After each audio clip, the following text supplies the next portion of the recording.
ओम नमः शिवाय। शिवजी सदा सहाय। ओम नमः शिवाय। गुरुजी सदा सहाय। अध्याय 4। हिमालय की ओर मेरी अड़चन भरी उड़ान। अपनी कक्षा से किसी बहाने से निकलो और एक घोड़ा गाड़ी लेकर आओ। गली में ऐसे स्थान पर रुकना जहां मेरे घर का कोई व्यक्ति तुम्हें देख ना सके।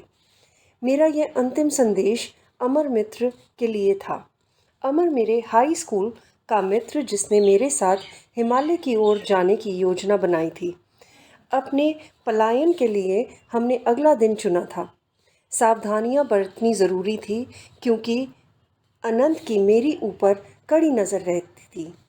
उसने मेरे घर से भाग जाने की योजना, जिसका विचार मेरे मन में सबसे पहले था, उसे असफल बनाने का निश्चय कर लिया था।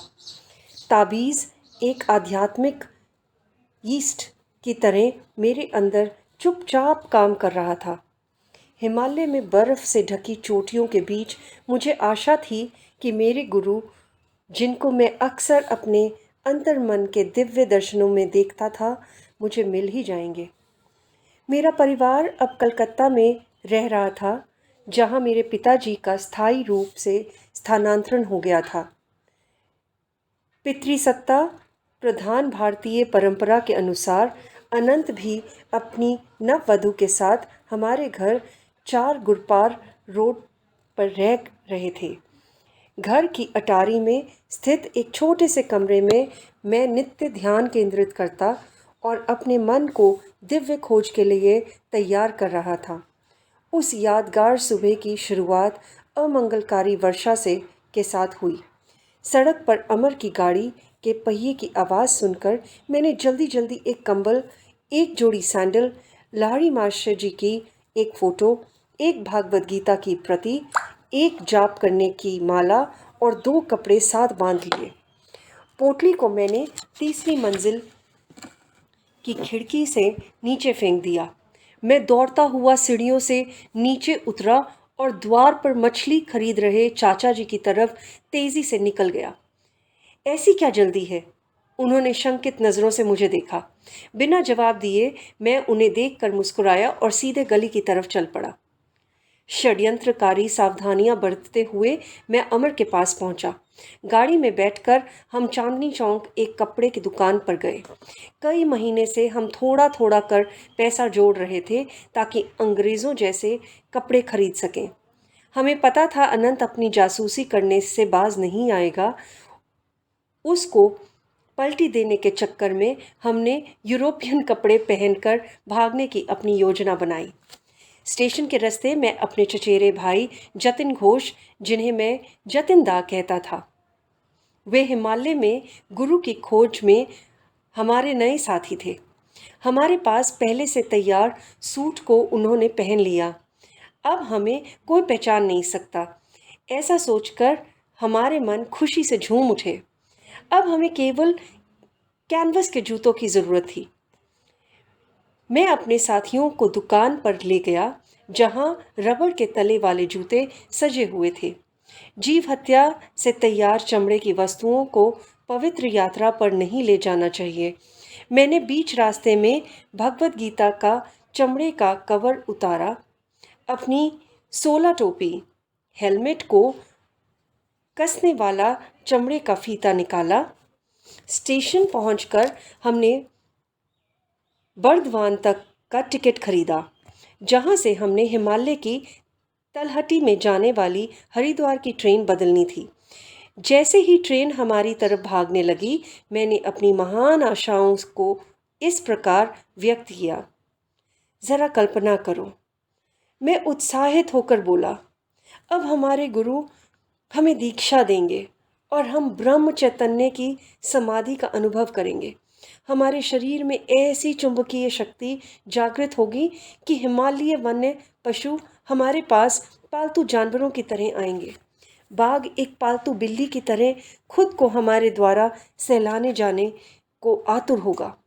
भविष्य को वर्णित करने वाले ये बोल, जिन्हें मैं लाक्षणिक और वास्तविक दोनों मानकर चल रहा था, उन्हें सुनकर अमर मुस्कुरा उठा, परंतु जतिनदा ने अपनी नज़र दूसरी तरफ फेर ली और खिड़की के बाहर देखने लगे।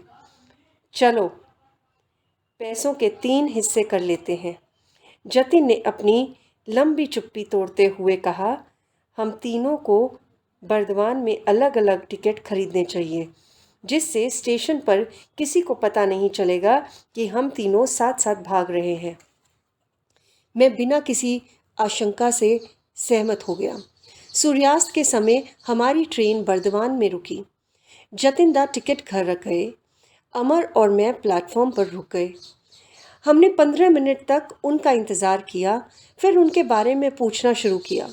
चारों तरफ देखने के बाद हम डर के मारे ज़ोर ज़ोर से उनका नाम पुकारने लगे, लेकिन जैसे कि वे इस छोटे से स्टेशन में कहीं खो गए थे। मैं पूरी तरह से घबरा गया था। इस घटना ने मेरे हाथ पांव फुला दिए। भगवान से मिलने की योजना क्या उनको भी नामंजूर थी? इतनी सावधानी से तैयार की गई योजना पर तुषारापात हो चुका था। अमर, हमें घर लौट जाना चाहिए। मैं एक छोटे बच्चे की तरह रो रहा था। जतिनदा का इस तरह से जाना अनिष्ट का सूचक है। यह यात्रा अब असफल ही होगी। यह सफल नहीं हो सकती। क्या ईश्वर के लिए यही तुम्हारा प्रेम है? क्या तुम अपने धोखेबाज साथी के रूप में थोड़ी सी परीक्षा भी नहीं सह सकते? जब अमर ने दिव्य परीक्षण की बात की, तब मेरा मन कुछ शांत हुआ।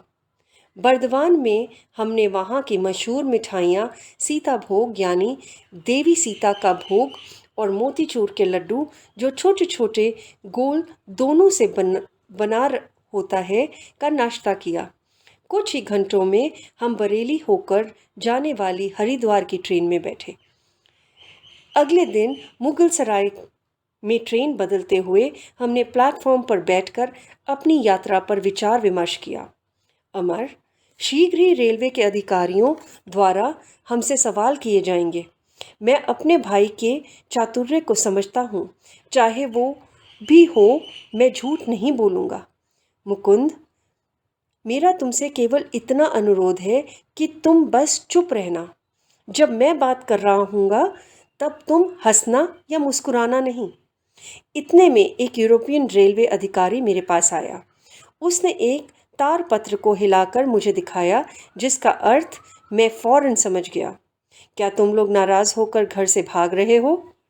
जी नहीं, मुझे प्रसन्नता हुई कि उसके द्वारा पूछे गए प्रश्न का मुझे उत्तर देने दिया गया।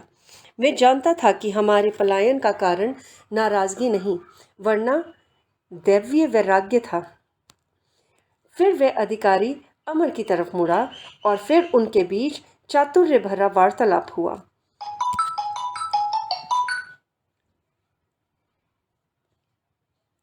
उसमें मुझे चुप्पी बनाए रखना कठिन से कठिन होता गया।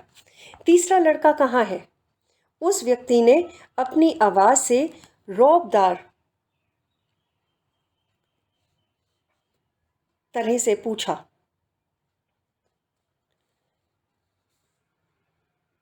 अब सच सच बताओ।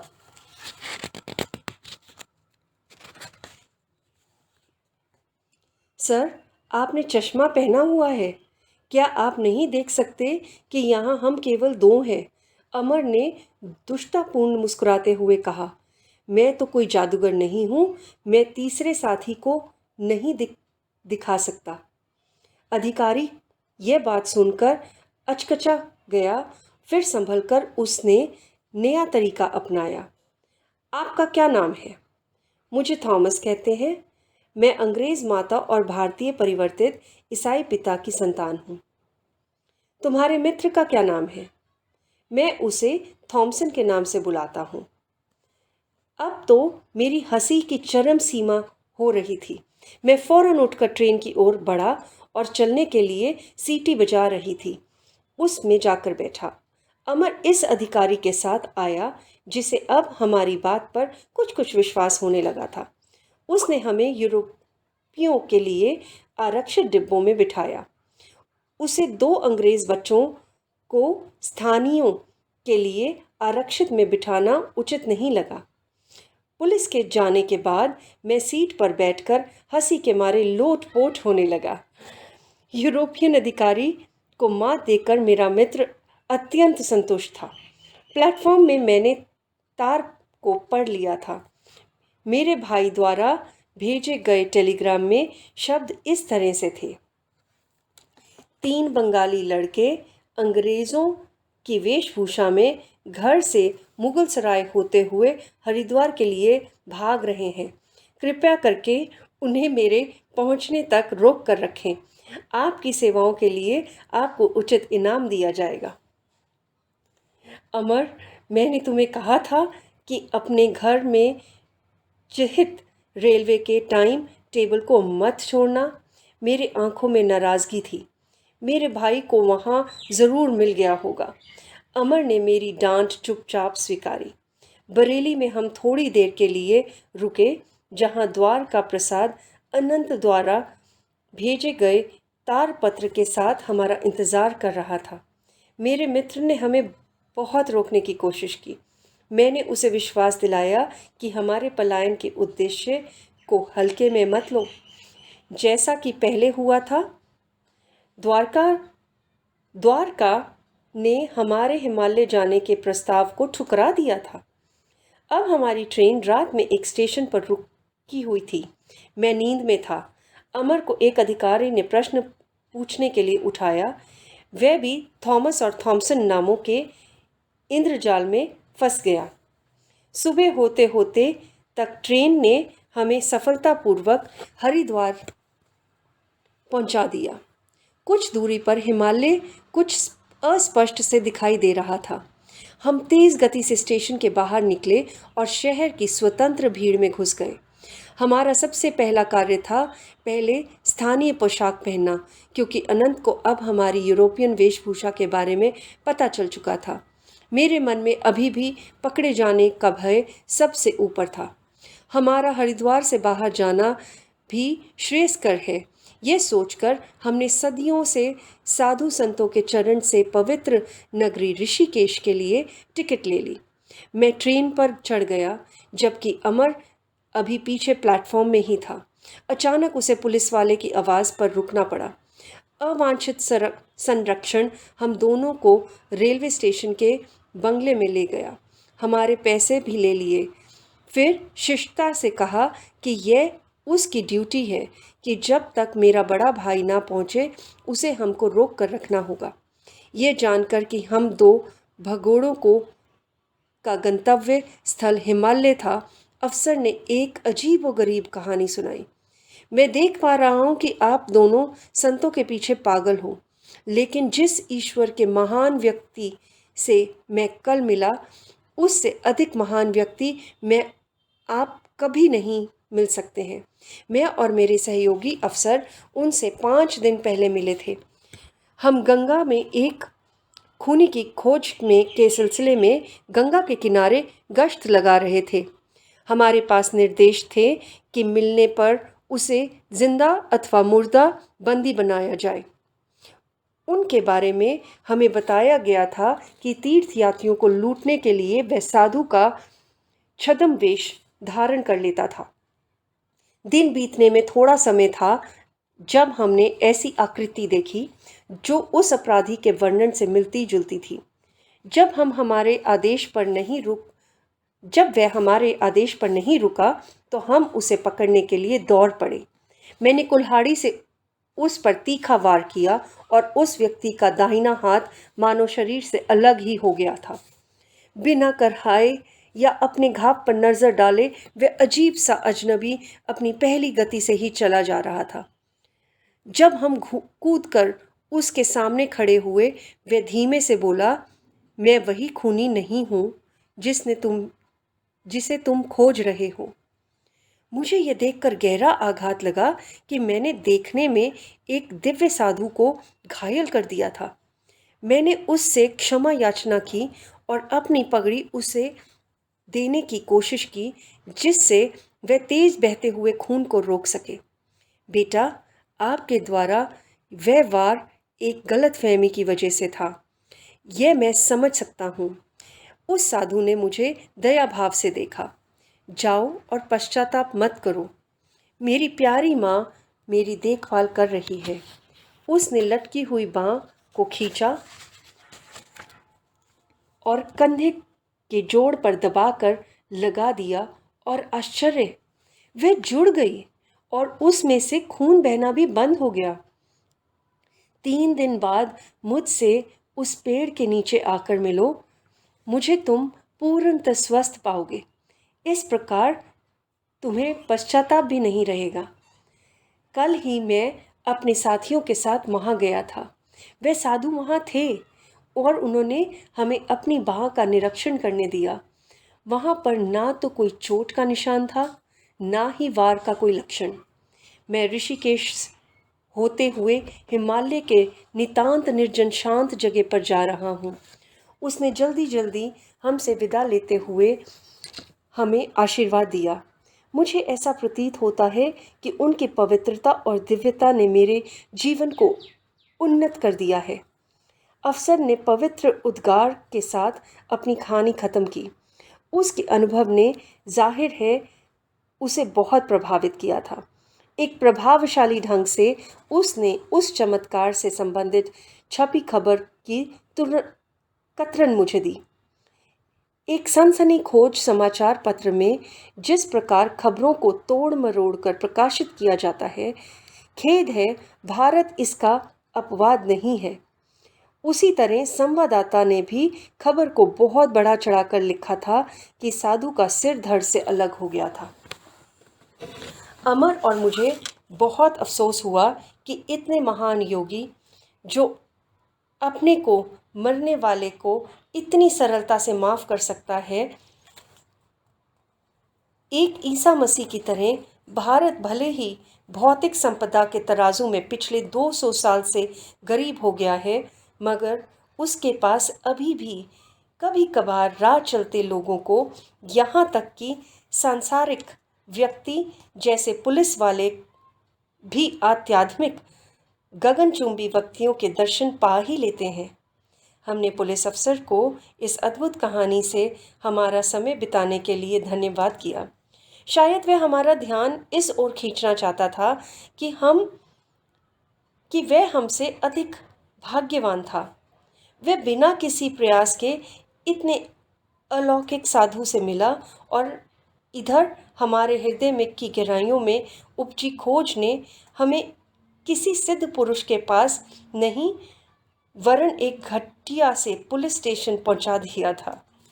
हिमालय के इतने पास, फिर भी हमारी पहुंच से इतनी दूर। मैंने अमर को कहा, अब मैं दुगने लगन से आज़ादी की खोज को महसूस कर रहा हूँ। जैसे ही मौका मिले, चलो हम भाग चलें। हम पवित्र शहर ऋषिकेश पैदल भी जा सकते हैं। मैं उसे प्रोत्साहित करने के लिए मुस्कुराया, परंतु मेरा मित्र उसी समय से निराशवादी बन गया था जैसे ही हमसे पैसे की मजबूती का सहारा छीना गया था। अगर हम इतने खतरनाक जंगलों के रास्ते से जाएंगे तो हम संतों के शहर नहीं बल्कि बाघों के पेटों में सीधे पहुंचेंगे। अनंत और अमर का भाई 3 दिन बाद पहुंचे। अमर तो अपने रिश्तेदार से मिलकर बहुत प्रसन्न हुआ और उसने चैन की सांस ली, परंतु मुझे पुनर्मिलन में कोई रुचि नहीं थी। अनंत को मुझसे कोई प्यार नहीं बल्कि फटकार मिली। मैं समझता हूँ कि तुम्हें कैसा महसूस हो रहा है, मेरे भाई ने मुझे संताप भरे लहजे में कहा। मैं तुमसे केवल यही चाहता हूँ कि तुम मेरे साथ बनारस एक संत से मिलने चलो, फिर कुछ दिन के लिए अपने दुखी पिता से मिलने कलकत्ता जाना। फिर तुम अपने गुरु की खोज जारी रख सकते हो। यहाँ पर अमर ने वार्तालाप के बीच में हमें रोक कर कहा कि मेरे साथ पुणे हरिद्वार आने में अब उसकी रुचि नहीं है। वह अपने पारिवारिक स्नेह से ओत-प्रोत था और उसका आनंद ले रहा था, मगर मुझे पता था मैं कभी भी अपने गुरु की खोज को बीच में नहीं छोड़ूंगा। हमारी मंडली बनारस के लिए गाड़ी में सवार हो गई। वहाँ मुझे तुरंत ही अपनी प्रार्थना का जवाब मिल गया। अनंत ने पहले से ही एक चतुराई और कौशल से भरी योजना बनाई हुई थी। हरिद्वार में मिलने से पहले ही वे बनारस उतर गए और एक शास्त्री पंडित के साथ मिलकर मुझे उससे उपदेश दिलवाने की व्यवस्था कर रखी थी। पंडित और उसके पुत्र ने मुझे सन्यासी पद से विमुख करने का वचन अनंत दा को दिया था। अनंत मुझे उनके घर ले गए। उनका पुत्र, जो अति उत्साही स्वभाव का था, उसने मेरा स्वागत बरामदे में किया। उसने मुझे लंबे दार्शनिक प्रवचन में उलझा लिया, वह बताते हुए कि वह मेरे भविष्य में झांक सकता है। उसने मेरे सन्यासी बनने के विचार पर असहमति प्रकट की। यदि तुम अपने साधारण कर्तव्यों का निर्वहन करने में से मना करोगे तो तुम निरंतर दुर्भाग्य का शिकार बनोगे। जब तक तुम अपने पूर्व कर्मों को अपने सांसारिक अनुभवों से समाप्त नहीं करोगे, तब तक तुम ईश्वर को पाने में असमर्थ रहोगे। उसके उत्तर में भगवान कृष्ण द्वारा कहे गए मैंने यह शब्द कहे, यदि कोई अति दुराचारी या बुरे कर्मों वाला जो निरंतर मेरा ध्यान करता है, उसके पिछले दुष्कर्मों का प्रभाव शीघ्र ही नष्ट हो जाता है। स्वयं महात्मा बनकर वह शीघ्र ही शाश्वत शांति को प्राप्त करता है। उसका कभी विनाश नहीं होता। किंतु उस युवक द्वारा दृढ़ निश्चय के साथ की हुई भविष्यवाणी ने मेरे अंदर के विश्वास को थोड़ा हिला दिया था। अपने मन की गहराइयों से मैंने पूर्ण भक्ति के साथ अपने हृदय में ईश्वर की प्रार्थना की, कृपा करके मेरी सारी व्याकुलता और भय को दूर करके मुझे जवाब दें। इसी समय और अभी आप क्या चाहते हैं? मैं सन्यासी का जीवन व्यतीत करूं या संसारी व्यक्ति का? पंडित जी के घर के बाहर मैंने एक आदर्श व्यक्ति वाले साधु को देखा। जाहिर था उन्होंने मेरे और स्वघोषित भविष्य दृष्टा के बीच होने वाले वार्तालाप को सुन लिया था, क्योंकि अपरिचित होते हुए भी उन्होंने मुझे अपने पास बुलाया। उनके दिव्य नेत्रों से मैंने एक शक्तिशाली ऊर्जा को स्वयं के अंदर प्रवाहित होते हुए महसूस किया। पुत्र, उस मूढ़ व्यक्ति की बातें मत सुनो। तुम्हारी प्रार्थना के जवाब में ईश्वर मुझे बता रहे हैं कि तुम्हारे जीवन का एक मार्ग त्याग है। आश्चर्यचकित और कृतार्थ से मैं खुशी से मुस्कुराया, क्योंकि मुझे स्पष्ट संदेश प्राप्त हो चुका था। उस व्यक्ति से दूर हो जाओ और इधर आओ। आंगन से वह मूढ़ व्यक्ति मुझे बुला रहा था। मेरे संत मार्गदर्शक ने अपना हाथ मुझे आशीर्वाद देने के लिए उठाया और धीरे धीरे वहाँ से चले गए। वे साधु इतना ही पागल है जितने पागल तुम हो। श्वेत केशधारी पंडित ने कितनी संज्ञान वाली टिप्पणी की थी। वे और उनका पुत्र मेरी ओर बड़ी शोचनीय दृष्टि से देख रहे थे। मैंने सुना था उसने भी ईश्वर की खोज करने के लिए अपना घर छोड़ दिया था। मैंने अपना मुख फेर लिया। अनंत को मैंने कहा कि मैं अपने मेज़बान के साथ आगे किसी प्रकार के तर्क में नहीं उलझना चाहता। मेरे भाई तुरंत जाने के लिए तैयार हो गए। शीघ्र ही हमने कलकत्ता के लिए प्रस्थान किया। मेरे जासूस भाई, आपको कैसे पता चला कि मेरे दो साथी हैं?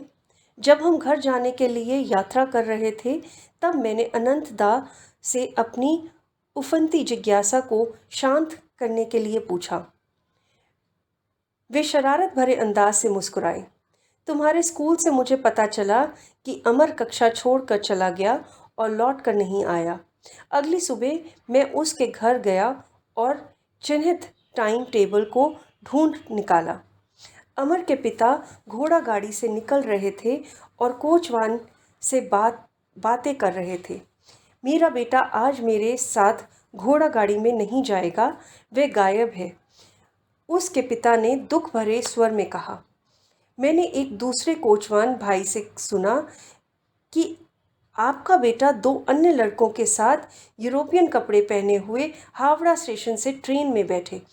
उन्होंने अपने चमड़े के जूते टैक्सी ड्राइवर को उपहार में दे दिए।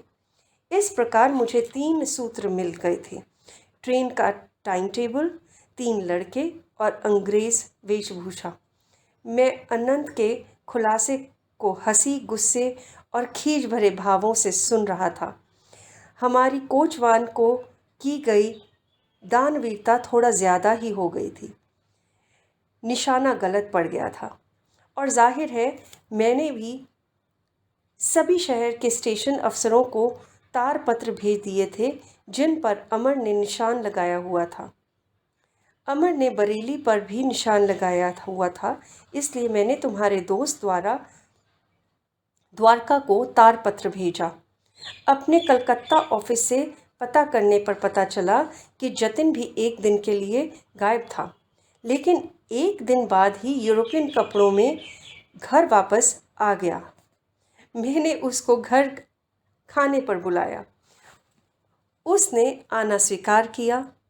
वह मेरे मित्रवत व्यवहार से बहुत प्रसन्न था। रास्ते में मैं उसे बिना किसी शक गुंजाइश के पुलिस स्टेशन ले गया। उसे चारों तरफ से खतरनाक चेहरे वाले पुलिस अफसरों ने घेरा हुआ था।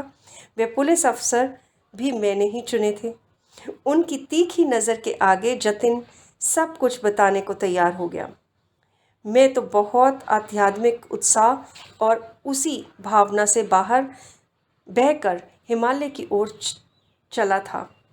मेरे अपने गुरु से मिलने की प्रेरणा ने मेरे मन में उत्साह भर दिया था।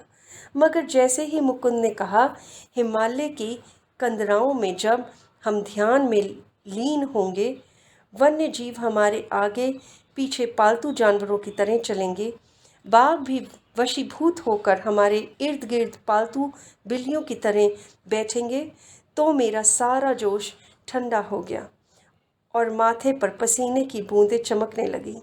मैंने सोचा, तब क्या होगा यदि हमारे योग बल से बाघ का स्वभाव नहीं बदला, तो वह हमारे साथ पालतू बिल्लियों जैसा प्यार भरा व्यवहार करेंगे।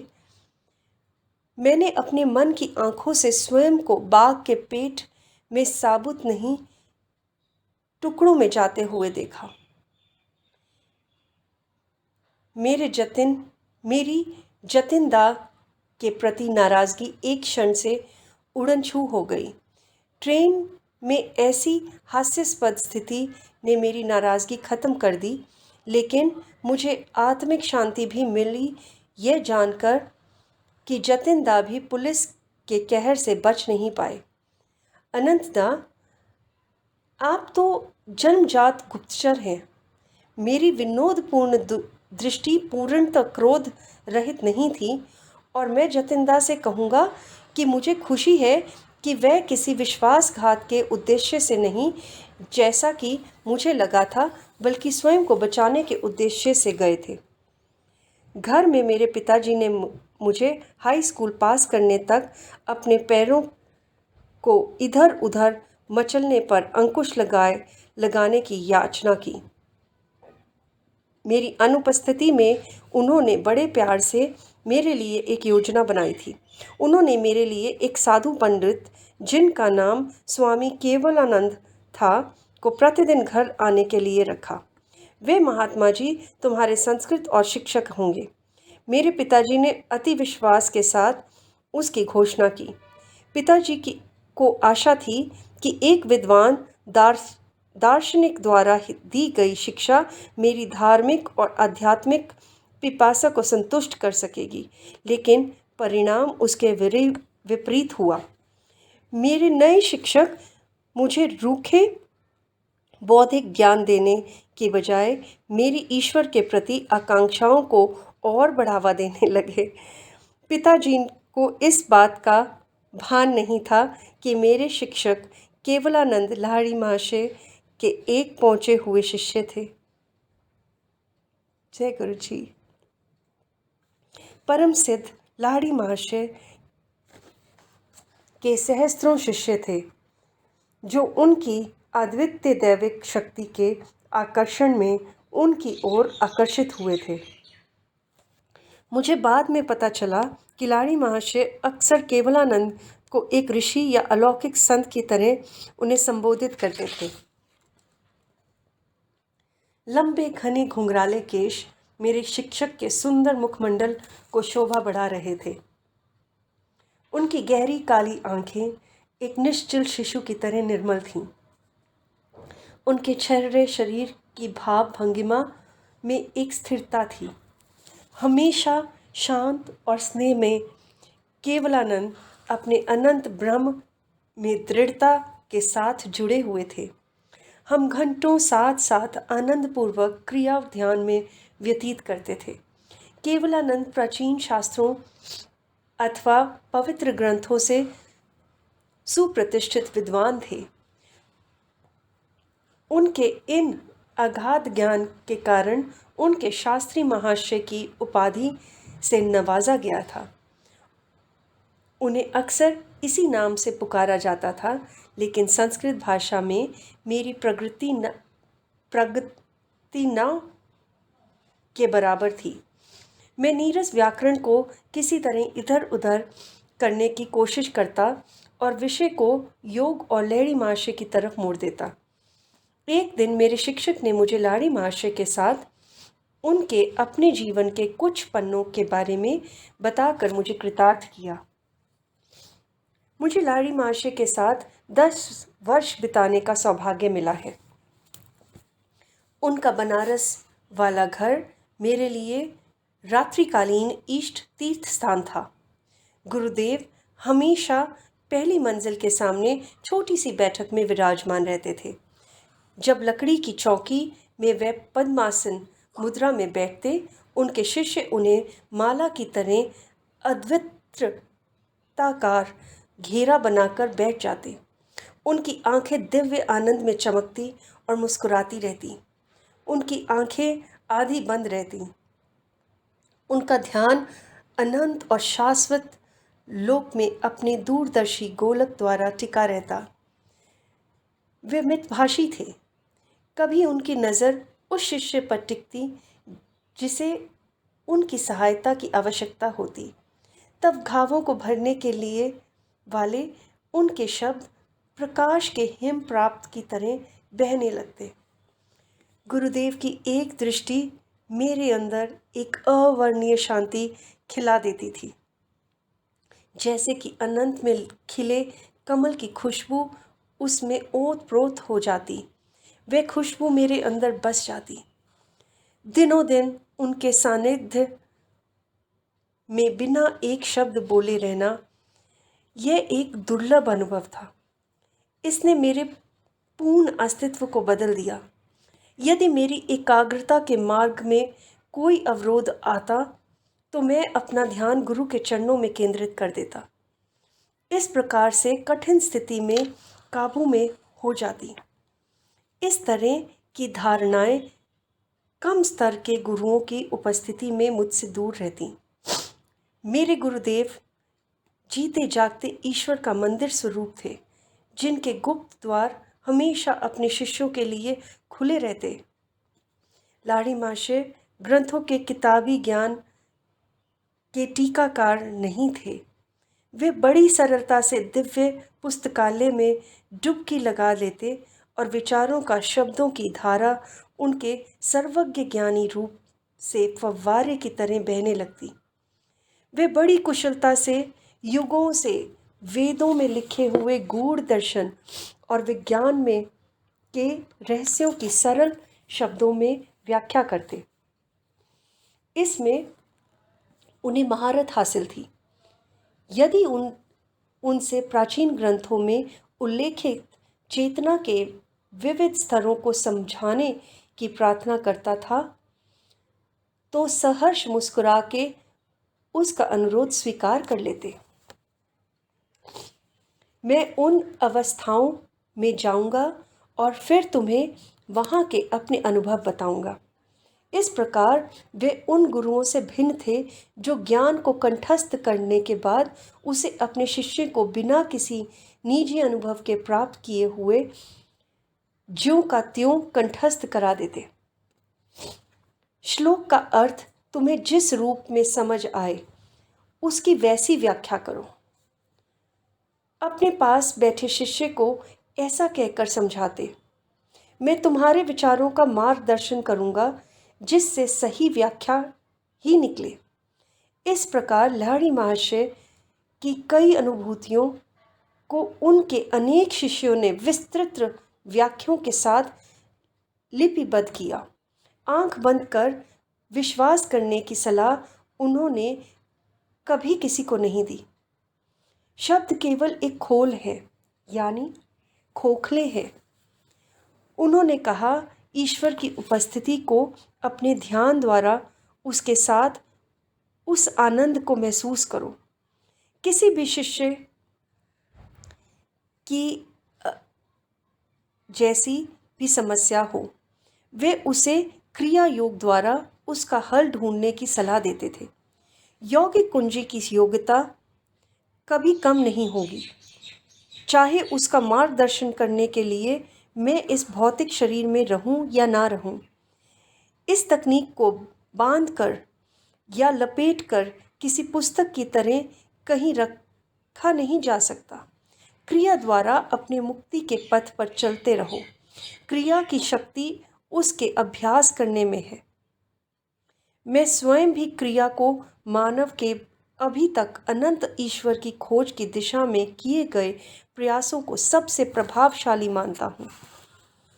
केवलानंद ने इस उत्साहपूर्ण प्रमाण के साथ अपना कथन समाप्त किया।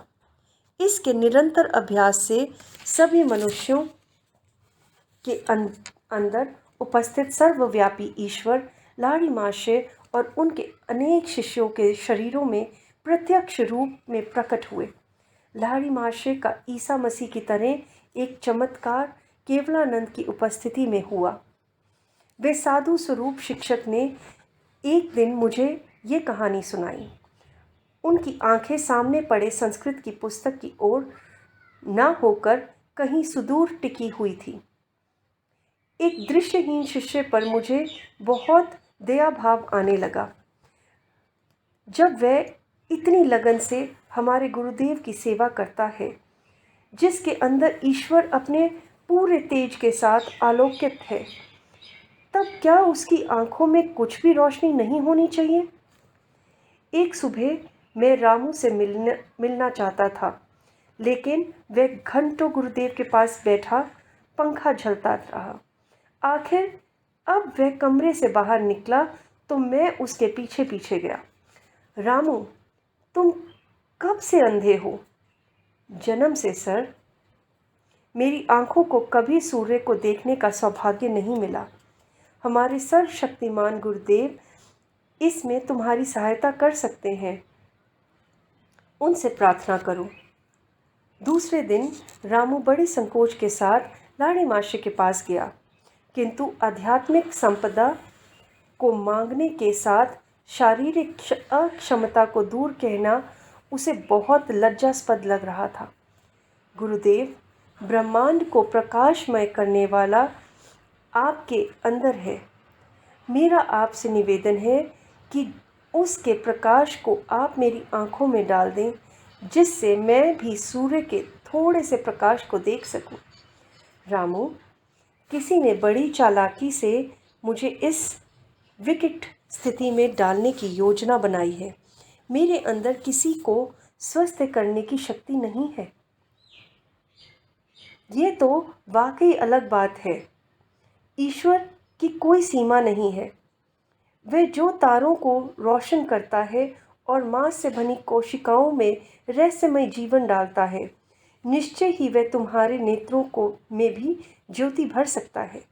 तत्पश्चात गुरुदेव ने रामू के दोनों बाहों के बीच के स्थान को स्पर्श किया।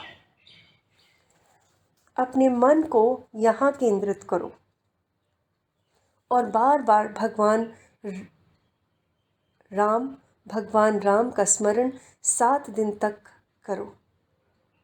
सूर्य का विशिष्ट वैभव तुम्हारे लिए विशेष उदय लाएगा। एक बार फिर अपने मन को यहाँ केंद्रित करो और बार बार भगवान राम का स्मरण 7 दिन तक करो। सूर्य का विशिष्ट वैभव तुम्हारे लिए विशेष उदय लाएगा। और ठीक 1 सप्ताह बाद ऐसा ही हुआ। रामू ने प्रकृति के सुंदर रूप को पहली बार देखा।